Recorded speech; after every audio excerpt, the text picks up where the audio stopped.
Good morning, narito ang ating weather update sa araw ng Sunday, March 15, 2026. Mga kababayan, nakakaranas po tayo ng malamig na panahon ngayong araw dahil pa rin sa amihan. Sa kasalukuyan, yung amihan ay naapektuhan ang malaking pong bahagi ng ating bansa. Kasalukuyan, wala po tayong namomonitor o binabantayang low pressure area o bagyo sa loob at sa labas ng ating Philippine Area of Responsibility. Itong amihan ay inaasahan na makakapekto sa malaking bahagi ng ating bansa sa susunod na 2 hanggang 3 araw. At sa ating lagay na panahon, asahan ang maulap na kalangitan na may mga mahihinang pagulan sa malaking bahagi ng Cagayan Valley, Cordillera at kasama rin ang Bicol Region.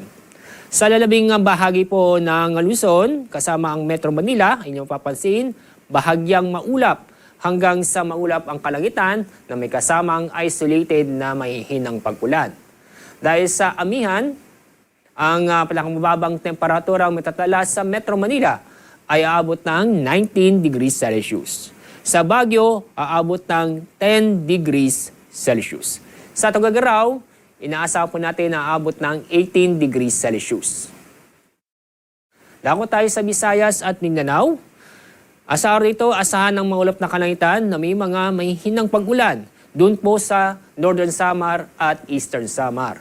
Samantala, sa labing bahagi ng Visayas, kasama rin ang buong Mindanao, inyong mapapansin, bahagyang maulap hanggang sa maulap ang kalangitan na may kasamang isolated na mahihinang pag-ulan.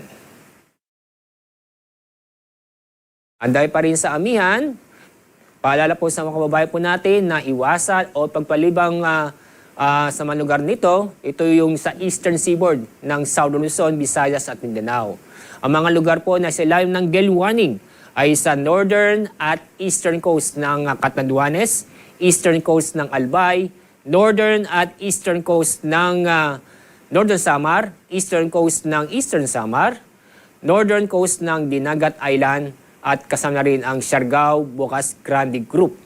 Itong mga lugar nito ay inaasang matataas ang alon, kung saan ang taas ng alon ay halos aabot ng 5 metro.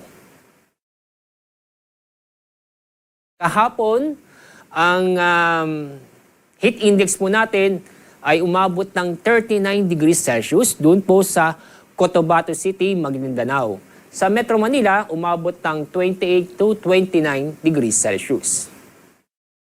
Ngayong araw, ang forecast nating heat index. Pinakamataas na heat index ngayong araw, abot ng 39 degrees Celsius. Doon po sa Cotabato City, Maguindanao. Sa Metro Manila, inaasahan po ang aabot ng 29 to 30 degrees Celsius. Ang araw sisikat mamaya pong 6:04 ng umaga. Ang araw lubog sa ganap na 6:06 ng hapon. Yan ang ating weather update sa araw nito. Mula sa Pag-asa, ako po si Alzar D. Aurelio.